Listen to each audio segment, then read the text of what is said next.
Bienvenidos amigos a Tendencia Semanal, otra entrega más, compartiendo con ustedes Juan Reyes y un servidor Abel Guzmán. Juan Reyes, que ha habido en esta semana tan terrible, con tan malas noticias, la mayoría. Sí, saludo a Abel y saludo a la teleaudiencia que nos sigue a través de BTV Canal 32.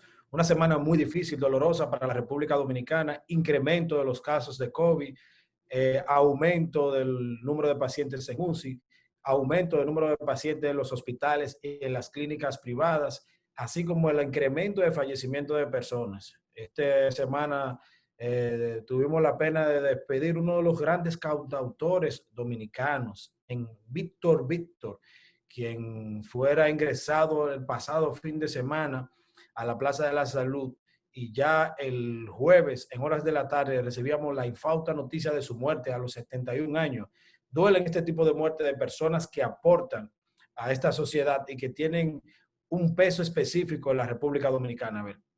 Lo lamentable es que esperemos que caigan figuras reconocidas, figuras muy queridas, que muchas veces las tenemos en el olvido, y esa ola de cariño solo sale en esos momentos que va esa figura, y esa ola de alerta, que muchos políticos aquí de manera irresponsable dijeron que eso se iba con el calor, no importa que la gente se aglomerara. Por ahí anda el video de gente que van al río, se juntan 50, 100 gente en un charco, después está el video con la gente respirando artificialmente. Demasiada irresponsabilidad. Y lo peor es que muchos de ellos no tienen los síntomas, pero lo llevan a la casa y lo llevan a los amigos, lo llevan a los trabajos. Parece que tendremos que volver a la fase 0, no la 1 ni siquiera, la 0. Entonces, este estado de emergencia, que sin lugar a dudas era ya necesario, las cosas iban controladas, iban bien.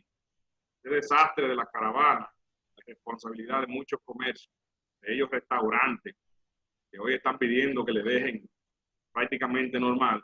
Cuando llenan la terraza, llenan los lugares cerrados con aire acondicionado, con mesas hasta menos de 1 metro de distancia, de manera irresponsable, debería tomarse ya medidas contra esos restaurantes y no esperar a más. Debe cerrarlo hasta que termine el estado de emergencia.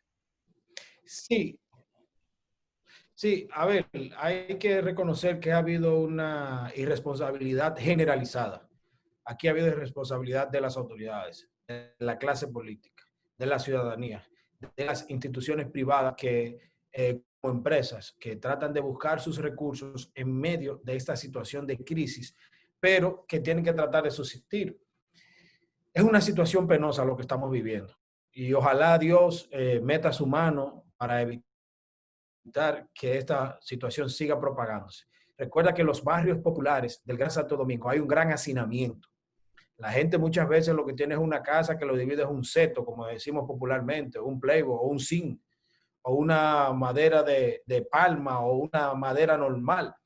Entonces, ojalá la gente ahora tome la conciencia necesaria, porque todo luce indicar que es necesario que haya una cuarentena obligatoria y más fuerte en la República Dominicana, sobre todo en la provincia de Santo Domingo, el Distrito Nacional y Santiago, que son el principal foco del COVID-19 hoy en la República Dominicana, que aunque ya hay vacunas que se están probando del laboratorio Moderna en Canadá y auspiciada por la FDA de Estados Unidos, ojalá podamos frenar esta pandemia y que no tantos dominicanos pierdan la vida en esta difícil situación.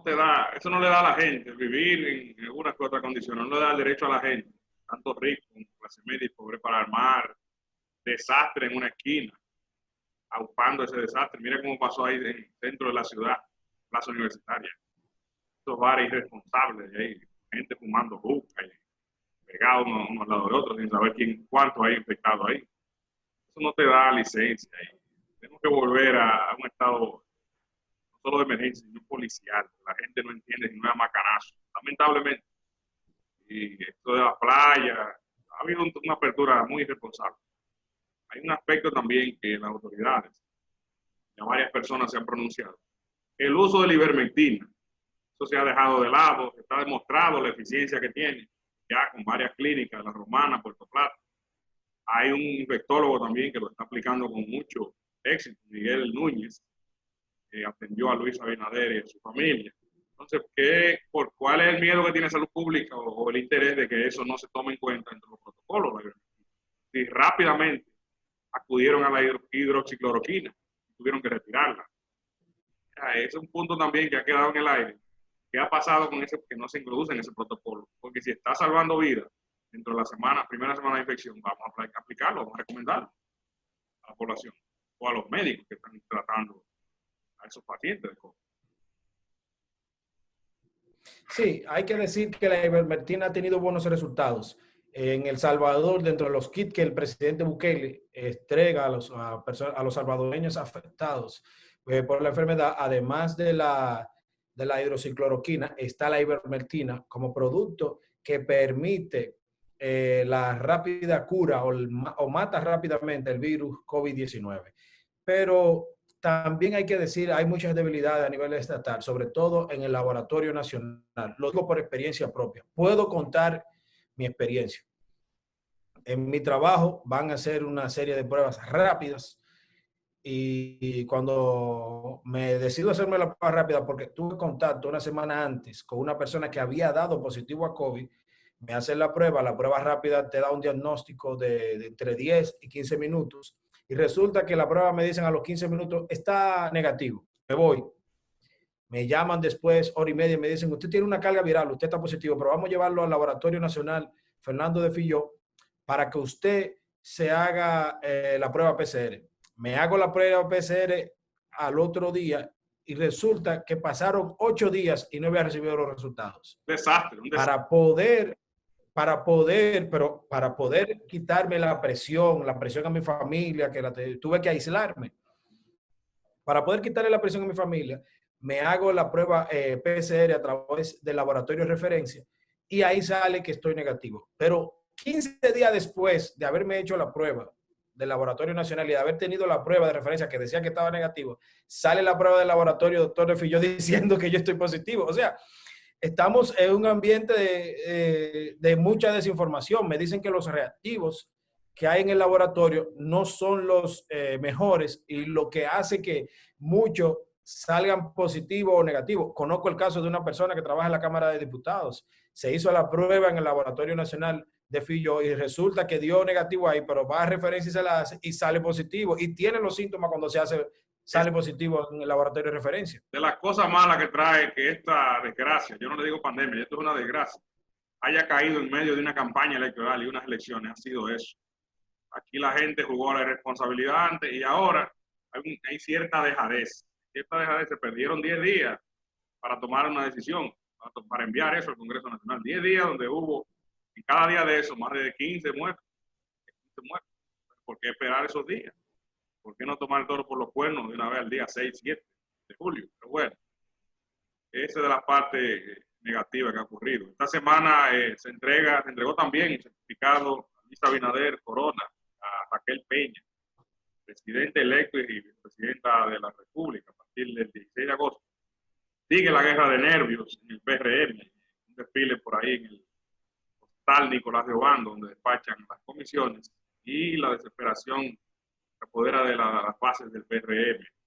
Han enviado un mensaje de que no hay que desesperarse, queda un mes para ir evaluando, ir ubicando a la gente, y todo el mundo cree que se va a quedar fuera. Han mandado un mensaje de que se va a tomar en cuenta el trabajo electoral vía Renilda Vázquez, Chu Vázquez, también Luis Valdés, están en esa comisión, mandando un mensaje de que se va a tomar a todo el mundo en cuenta. Pienso que hay que darle tiempo al presidente electo que tome, reflexione y tome su decisión. Tiene por ahí también una presión de una sociedad civil que quiere dirigir el gobierno. Hay que tener cuidado con eso, el presidente y autoridades electas. Aquí puede tomarse en cuenta la sociedad civil, pero la sociedad civil no puede, de manera oportunista, me da la ganancia, bajar líneas para segregar a una parte de la población o crear también una rencilla política en un momento de una pandemia. Es lo que decíamos en el anterior programa. La sociedad civil se puede tomar en cuenta, pero no pueden dirigir. PNUD, sociedad civil. Entonces, creo que hay que apoyar a las autoridades, pero aquí no pueden venir y dirigir desde fuera para segregar una parte de la población. Y más un partido que trabajó por más de 10 años con un proyecto presidencial. Sí, hay que destacar que Luis Abinader ha tenido la suerte, decirlo así, ha tenido la suerte de que la mayoría de las designaciones que ha anunciado para su gobierno, que inicia el próximo 16 de agosto, han sido bien recibidas por la sociedad. Vemos cómo ha sido ponderada la designación de Milagros Ortiz Bosch, que fue la primera designación, de Roberto Fulcar, otra designación como ministro de Educación, Roberto Álvarez, ministro de Relaciones Exteriores, Milagros Germán como vocera, Paliza como ministro administrativo, Jochi Vicente como ministro de Hacienda, también Viviana Ribeiro en el CIRD, también Antonio Almonte como ministro de Energía y Minas. Son personas que, sí. Miguel Seara Hatton, que fue entrevistado aquí en el programa también. Sí, Miguel Seara Hatton como ministro de Economía, Planificación y Desarrollo. Son personas que, si bien es cierto, tienen una capacidad técnica sobrada y probada, también tienen el referente de personas honorables, que es lo que parte de la sociedad civil requería en la República Dominicana. Pero tenemos la información de que la situación más incómoda del presidente electo de la República Dominicana, Luis Abinader, está en la designación del procurador. Recuerden que era planteado un procurador independiente. Nombrar también, se lo quieren nombrar de fuera. Increíble lo que se está dando. Aquí quieren nombrar el ministro de Turismo, a Sonadores lo quieren nombrar, lo quieren nombrar la Asociación de Abogados y 4 influencers, nombrar al procurador. ¿Cómo es la cosa? Sí. Es lo que estamos criticando. Vamos a utilizar una frase que nos decía el presidente de la Cámara de Diputados hace un tiempo, Radamés Camacho, que el profesor Juan Bosch decía que el artista a su artitaje, el empresario a sus empresas y el político a la política y al gobierno, porque son los que salen a trabajar para crear las condiciones políticas para permitir el desenvolvimiento de un gobierno y de un país. Pero vamos a esperar a ver qué dice la gente, cómo puede salir Luis de esta situación. Es evidente que la gente, como se dice en la calle, quiere ver sangre, quiere ver gente presa, quiere ver personas sancionadas por corrupción. Creo quieren ver preso siempre y cuando no sea un corrupto amigo mío. Aquí hay una doble moral. Aquí, aquí hay unos santos y santas que están proponiendo que tienen unos vínculos de unos intocables porque es amigo mío. Va a ser serio. Sí. No conocemos en este país. Sí, pero yo lo que creo que el gobierno que entre debe de tratar de poner un stop, un muro. Te escucho, pondero tus sugerencias, pero el que toma la decisión soy yo. Entonces, el gobierno debe de asumir esa postura porque la sociedad civil, si bien es cierto, tiene poder de decisión con el voto y votó mayoritariamente, sobre todo en la clase media, por Luis Abinader, debe también debe permitirle al gobierno primero entrar, después que entre, darle un espacio de 100 días, como se dice, pero que ahora debe de ser de más de 200, porque estamos en medio de una crisis sanitaria, una crisis de salud sin parangón a nivel mundial, que aún no tiene la solución médica para poder hacerle frente a esta situación. A ver. Parece que vamos a salir de unos cuantos ventorrillos también. Ojalá que se aplique drásticamente la ley electoral y eliminemos 5, 6, hasta 10 partidos de esos pymes, que lo que han vivido es chantajear a los que ganan. Votos prestados, comprados. Mencióname un partido ventorrillo, que no sé cuáles son. Bueno, ahí hay 2 que se van, el PNBC, el PDI, tienen que irse. El PDP no debería existir. Son partidos familiares. 3,000 votos, eso es lo que tiene la matrícula de dirigentes de esos partidos. Ni siquiera los familiares de los dirigentes votaron por ellos. Vamos a respetarnos, vamos a aplicar la ley. La Junta tiene ahora que empantalonarse, la Junta Central. Tú que tienes más experiencia que yo, Abel, ¿pudiera considerarse ventorrillo el Partido Reformista y el PRD? Ya están al nivel que lo han llevado, minoritario. Ya están a nivel de pyme. Las malas decisiones, cuando tú descuidas los partidos. ¿Qué pasó con el PLD? Se descuidó en el gobierno. Descuidó la maquinaria. Hay que recordar que el PLD, el que atendía el partido era Cheche Luna. Entonces murió Cheche Luna y quedó Héctor Olivo como encargado del partido. Así no se trabaja. Trabajar nada más por un mes o 2 meses de campaña y olvidarse de recibir a los dirigentes. Son lecciones que hasta el PRM debe aprender ahora que va para el gobierno. Alguien tiene que ocuparse del partido y no dejarlo ahí a que nos compañeros vayan a tomar café y un mes o 2 meses antes de la campaña que lo busquen. Parte del trabajo político. Bueno, a ver, hoy vamos a tener una interesante entrevista con el delegado político del Partido Revolucionario Moderno ante la Junta Central Electoral, Orlando Jorge Mera, quien estuvo muy activo. Hay importantes temas con Orlando Jorge Mera. Primero, todavía no se ha definido el tema de las diputaciones. Falta por definir las diputaciones por algunas circunscripciones, que todavía está el conteo. Las diputaciones nacionales o acumulación de votos hay que definirla. Y también el conflicto que se ha generado en la provincia de Elías Piña por la situación de la senaduría ganada supuestamente por el PLD de Iván Lorenzo, o ganada por el PLD de acuerdo a los votos, pero que es impugnada por el PRM, que llevó como candidato al doctor Johnson Encarnación. Vamos a una pausa y después regresamos con esta entrevista con Orlando Jorge Mera.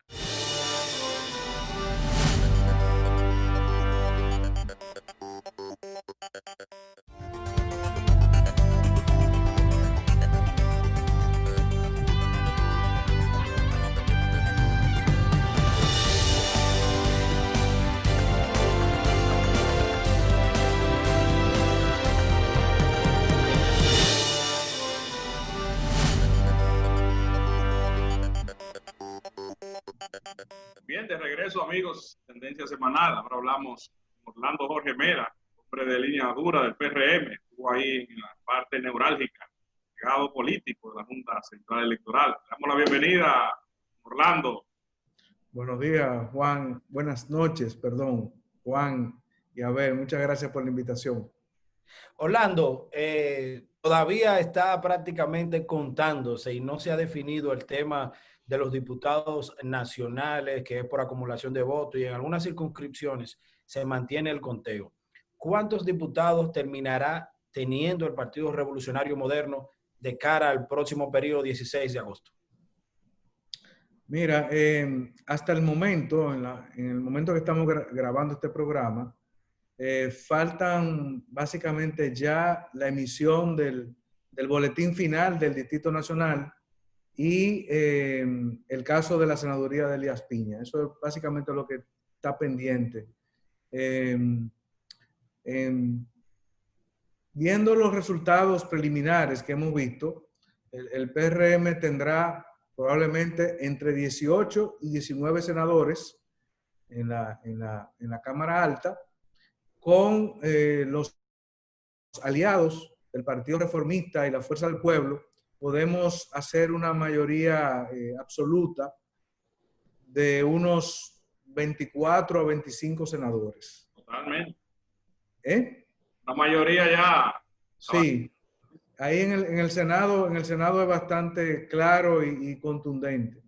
En cuanto a la Cámara de Diputados, estaríamos hablando de que el PRM pudiera estar oscilando entre 96, 97 y 98 diputados.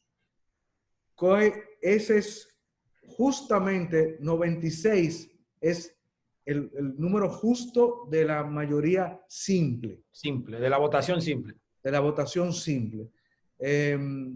Ya para una mayoría absoluta deberían ser 127 diputados y bueno, entonces ahí habría que llegar a acuerdos con el resto de los partidos políticos. Aliados de una parte del PLD.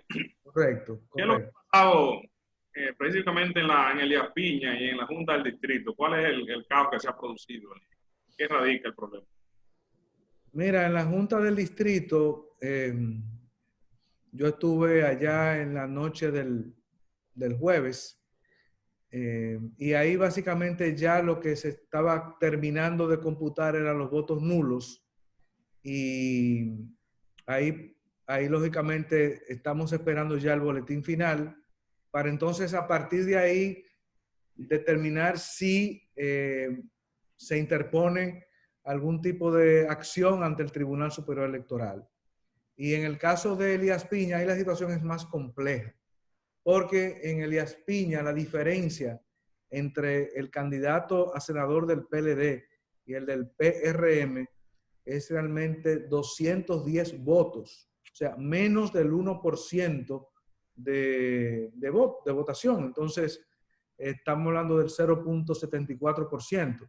Entonces, hay que tomar en consideración varios factores. Lo primero es que, lamentablemente, Elías Piña está en la zona más empobrecida del país y la forma de hacer política allí todavía no es conforme a como debería ser. Entonces, tenemos el caso del municipio de Comendador, donde tiene 40 mesas electorales y ahí hemos pedido nosotros un reconteo de los votos. En la tarde del jueves, justo cuando la Junta Electoral iba a iniciar el reconteo, se produjo una situación bastante confusa donde hubo una balacera y por lo tanto nosotros hemos apelado a la Junta Central Electoral para que pueda disponer las medidas de seguridad necesarias para que la Junta Electoral pueda concluir ese proceso de reconteo, de examen de boletas, que es como dice la ley electoral, y esperamos entonces que en el fin de semana ya puede tener una definición con respecto a los trabajos de las juntas electorales y entonces determinar los próximos pasos a seguir. Orlando, estuviste muy de cerca en este proceso porque era la voz o la representación oficial del PRM ante la Junta Central Electoral. La Junta viene de un proceso de octubre que fue quizás cuestionado por una parte del PLD, lo que provocó su división. Viene después febrero, fallan las elecciones por el voto automatizado. Después viene marzo y se logran realizar las elecciones donde sale ganancioso el PRM. Y viene después julio, donde sale ganancioso el PRM. En grosso modo, ¿cómo ustedes definen el trabajo de la Junta Central Electoral ya escogiéndose todas las autoridades en el país? Mira, yo se lo he expresado públicamente y privadamente a los integrantes del Pleno de la Junta Central Electoral. Yo pienso que inició desde lo más malo hasta lo más bueno. O sea, porque definitivamente que la experiencia de las elecciones de febrero marcó un antes y un después en cuanto al nivel de confianza que se tenía en la Junta Central Electoral. Y lógicamente con el voto automatizado fracasado, entonces hubo que trabajar arduamente en que la Junta Central entendiera dos situaciones claves y determinantes. Una, que los partidos políticos son los que protagonistas del proceso y por lo tanto deben tener un rol en la consecución, en la participación, en la integración de las decisiones que tome la Junta Central Electoral. Y en segundo lugar, definitivamente mayor transparencia. Y en ese sentido, debo decir que la reunión determinante de todo el proceso que vivimos en 15 de marzo y de luego lo que vino en julio, fue una reunión que celebramos más o menos el 2 o el 3 de marzo de este año, donde a instancia nuestra convocamos al PLD, convocamos a los distintos partidos y allí elaboramos la agenda regulatoria, reglamentaria de la Junta Central Electoral con la presencia de los integrantes de la Junta Central Electoral. Para mí, esa reunión fue la determinante para las elecciones del 15 de marzo. Luego de que la confianza en la Junta comenzó a tener ya un nivel más o menos adecuado, yo siempre dije que la confianza de la Junta se ganaba en el día a día. Y prácticamente yo me mudé en la Junta Central Electoral todos los días. Y puedo decir que el trabajo realizado para el 5 de julio, con algunas ligeras variables que tienen que ver con el tema de los 3 delegados por nivel, el horario de cierre, que tuvimos que ir finalmente al Tribunal Superior Electoral, pero debo decir que en términos generales, la Junta Central Electoral ha salido por la puerta grande con respecto al proceso, tomando como partida el lamentable forma en que iniciamos en febrero. Orlando, hay cierta aprehensión porque todo el partido se espera, ¿verdad?, que gran parte de la dirección vaya a ayudar al presidente, vaya al gabinete a trabajar en el gobierno. ¿Qué ha pasado? Que muchas veces los partidos descuidan la línea política de trabajo. Bueno, ya tenemos a la alcaldesa, que es la secretaria general de la alcaldesa. El presidente del partido va a ser el ministro administrativo. ¿Qué mensaje le da al PRM y quién se va a encargar entonces del partido? Y van todos para el gobierno. Bueno, mira, tú has hecho una pregunta muy interesante. Y yo pienso que nosotros tenemos que vernos en el espejo del Partido de la Liberación Dominicana. Y creo que el PRM tiene una gran oportunidad, una gran coyuntura de trabajar de apoyo al gobierno, pero sin descuidar los elementos claves e importantes de lo que es un partido político. El PRM pasa a la historia como un partido que fue creado hace 5 años y ha obtenido un triunfo resonante en las elecciones municipales y en las elecciones presidenciales. Entiendo que debemos trabajar para que los trabajos partidarios no se detengan y tenemos que trabajar inclusive, estoy promoviendo la idea de que tenemos que trabajar en la escuela de cuadros, en la escuela de cuadros que como la soñó José Francisco Peña Gómez y la tuvimos con doña Ibelice Prats en las décadas de los 70 y 80.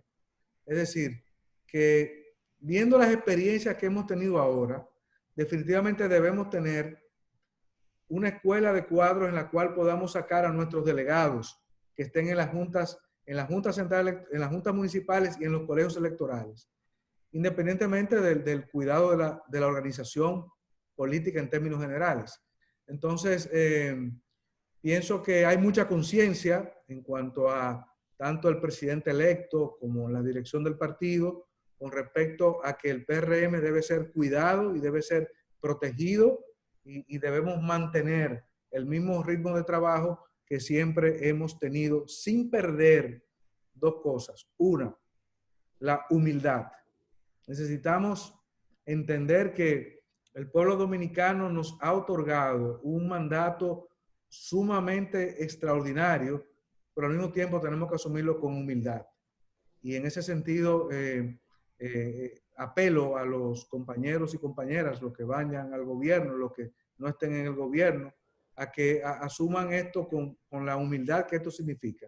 Y en segundo lugar, entender que estamos viviendo una crisis sanitaria, estamos viviendo una crisis económica y por lo tanto los primeros 100 días de gobierno van a marcar una pauta clave y determinante con respecto al futuro del país. Orlando, cuando hablas de eso, de que haya humildad y de que y tratar de conservar el PRM, favorecería entonces que haya una licencia, ya sea de Carolina o de José Ignacio Paliza, a modo de dirección partidaria, para que haya un dirigente con fortaleza que pueda encarrilar el partido. Esto por algo sumamente importante. Carolina, alcaldesa; Paliza, ministro administrativo. Muchas veces los compañeritos dicen, quiero hablar un tema partidario, pero es un tema más de trabajo, empleo. Entonces eso crea fricción y genera situaciones incómodas. Y todo parece indicar que el PLD, eso le afectó mucho en la relación dirigencia, partido, gobierno. Entonces, favorecería una licencia de Carolina como secretaria general y de Paliza como presidente del PRM. No, yo pienso que no. Yo pienso que tanto Carolina como Paliza tienen la suficiente madurez y experiencia para mantener las posiciones que tienen actualmente, aparte de que los propios estatutos no lo exigen. Y por otro lado, entiendo, sí, que debe haber una dirección ejecutiva más colegiada, más operativa, Más proactiva. y entiendo que tanto Paliza como Carolina están conscientes de eso y que lo vamos a ver en los próximos días y meses por venir. Hay una serie de sectores que están poniéndole, si se quiere, una camisa de fuerza al nuevo gobierno, al gobierno electo. Están desde muchos sectores aupando a procuradores, generales, hombre, mujer, diciendo que si no son eso, pues, que no ponga a nadie, que va a fracasar. También poniendo una camisa de fuerza a sectores hoteleros, que tienen que ser con el perfil que ellos quieren y coincidan y con experiencia. ¿Cómo usted cree que debe manejarse esos dos casos? Mira, yo pienso que las indicaciones que ha dado el presidente electo con respecto a la conformación de su gabinete son bastante claras y bastante claras y diferenciadas con respecto a otras experiencias del pasado. Y pienso que Luis Abinader ha hecho una selección muy exhaustiva y muy calificada con respecto al gabinete que le estará acompañando como presidente electo. Y creo que los casos que mencionas son parte del ruido que se genera en posiciones importantes, porque sin lugar a dudas, la crisis sanitaria obliga a que el ministro de Salud Pública o quien sea ministra de Salud Pública tengan que tener un rol determinante. Y por supuesto el turismo, que está muy de la mano de la reactivación económica en medio del coronavirus, pues también apunta a que debe ser una persona que goce de determinada confianza y credibilidad. Y por otro lado, en el caso de la justicia, el planteamiento que el PRM ha hecho es que necesitamos un procurador general independiente del partido, o sea, fuera del Partido Revolucionario Moderno, que no tenga vínculos con la organización política a la que pertenecemos. Y el mandato de Luis ha sido muy claro en el sentido de cero corrupción y fin a la impunidad. Y eso definitivamente, eso tenemos que verlo desde los primeros días del 16 de agosto, porque este país no le va a permitir al gobierno ni a las nuevas autoridades que adopte una posición distinta a la que han sido sus promesas de campaña. Eso quiere decir que no habrá borrón y cuenta nueva. Es que este país no aguanta situaciones como las vividas en el pasado. Lo importante es que la sanción a la corrupción sea como consecuencia del seguimiento y el respeto al debido proceso de ley, y a que nunca jamás volvamos a repetir situaciones del pasado con fábrica de expedientes o situaciones de vulneración de los derechos individuales de ciudadanos y ciudadanas. Pero lo importante aquí es que quien instrumente esos casos será una persona independiente, que no tenga favoritismo contra nadie. Y algo muy importante, y lo digo con toda franqueza y sinceridad, o sea, quien vaya para el gobierno y esté pensando que va a hacerse rico o que va a robar del Estado Dominicano, que lo piense dos veces antes de asumir una función pública, porque este país no le va a perdonar eso, ni mucho menos una persona como Luis Abinader, que durante toda su vida ha tenido una conducta ejemplar. Orlando, ¿tú entiendes que se dejó demasiado, se perdió mucho tiempo, 10 días para solicitar un estado de emergencia y se dejó atestar todos los hospitales, la UCI? ¿Cómo tú entiendes que fue ese manejo? Quizás una dejadez que viene desde la caravana, de la campaña. Mira, yo pienso que sobre eso yo tengo mis puntos de vista relacionados con el comienzo de la pandemia y cómo el gobierno debió haber actuado al inicio de esta situación y cómo se fue relajando en medio de la campaña electoral. Y tengo que decir que la campaña electoral tuvo su influencia en esto, pero teníamos que salir por delante con respecto a las elecciones. Era un compromiso del país, teníamos que celebrar las elecciones sí o sí. Entonces, creo que hubo un mal manejo al comienzo de la pandemia por parte del gobierno, pero ya terminadas las elecciones, es bueno retomar un poco el estado de emergencia con respecto a lo del toque de queda, que esto no afecte las fronteras abiertas, que no afecte la economía en términos de su apertura. Y espero que el pueblo dominicano también, debo decirlo, que el nivel de educación de nosotros, los dominicanos, también tiene mucho que ver con las escasas restricciones que hubo desde el punto de vista familiar o desde el punto de vista de cómo son las relaciones, cómo somos los dominicanos. Entonces, definitivamente, esta pandemia ha llegado y ha llegado para quedarse y tenemos que tener las restricciones necesarias para evitar el contagio. Orlando, al PRM con mayoría congresual le vienen cosas importantes.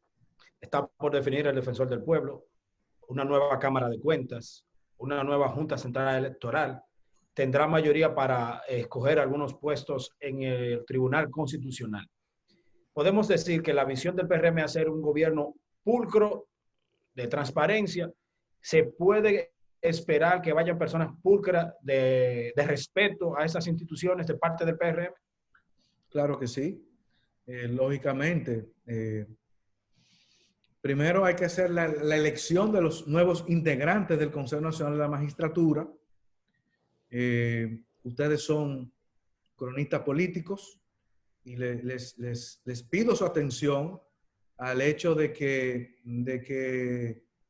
observar bien el PLD en su mayoría en el Congreso y observar bien la Fuerza del Pueblo en su mayoría en el Congreso, porque pienso que ahí puede estar la primera gran discusión de quién es la segunda mayoría en ambas cámaras. Por eso es la pelea por el senador de Elías Piña, me dicen. ¿Quién es la segunda mayoría en ambas cámaras? Entonces, ustedes saben que esos puestos en el Consejo de la Magistratura dependen también de quién es la segunda mayoría en el Senado y en la Cámara de Diputados. Yo pienso que eso va a ser determinante. Y en segundo lugar, definitivamente este país se ha cansado de que los organismos o las instituciones sean como islas de poder para tal o cual grupo y que puedan entonces, digamos, saciarse de los recursos del Estado. Y eso está muy mal. Y por otro lado, la Cámara de Cuentas tiene un gran trabajo por delante que hacer. Hay que darle la mayor credibilidad para que pueda entonces hacer las auditorías necesarias que habrá que hacer sobre la gestión pública en distintos niveles. Y por otro lado, lógicamente, en el caso de el Poder Judicial, también implica una reestructuración porque hay jueces de la Suprema, creo que hay un juez de la Suprema que vence su periodo y también hay que renovar o sustituirlo. Es decir, que le esperan tareas. Y por último, la Junta Central Electoral también debe ser reemplazada 60 días, dentro de 60 días después del 16 de agosto. O sea que esperan unos días interesantes. A ver, una acotación. Decir que el juez que hace falta es el que tiene el caso más importante.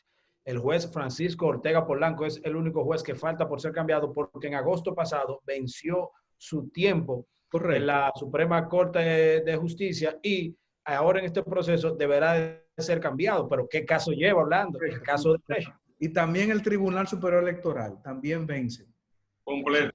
El Tribunal Superior Electoral. O sea, yo espero sin mucha prisa, porque hay muchas cosas por hacer, pero esto es un orden lógico. Primero, vamos a ver cuál es la composición del Congreso. Segundo, saber quién es la primera mayoría, quién es la segunda mayoría.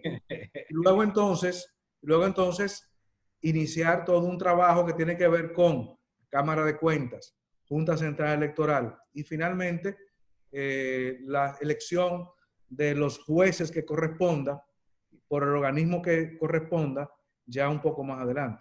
Sin lugar a dudas va a caer una gran responsabilidad en el PRM, que va a tener, me parece que mayoría en el Consejo de la Magistratura.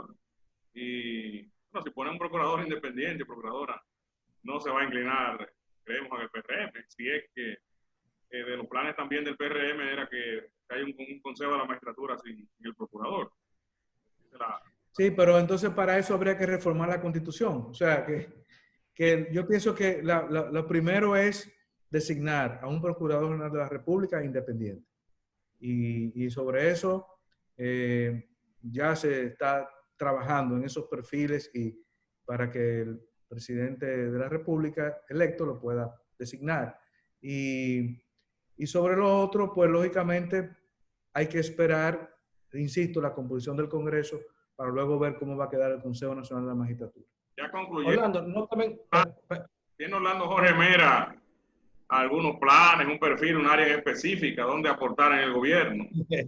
Luis Abinader, porque un colaborador, cercano colaborador del presidente electo. Mira, para mí lo más importante ha sido el triunfo electoral que hemos tenido, la gran responsabilidad que eso significa.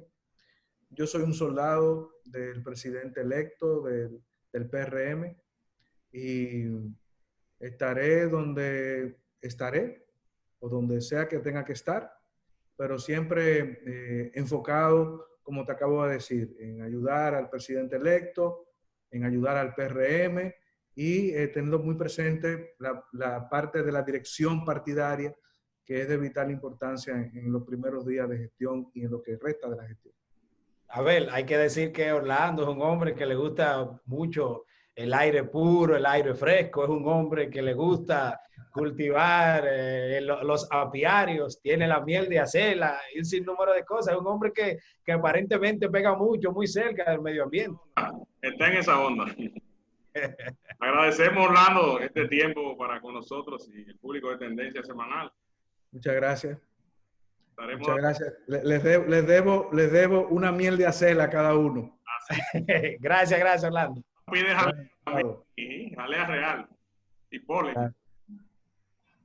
Gracias. Hasta el próximo domingo.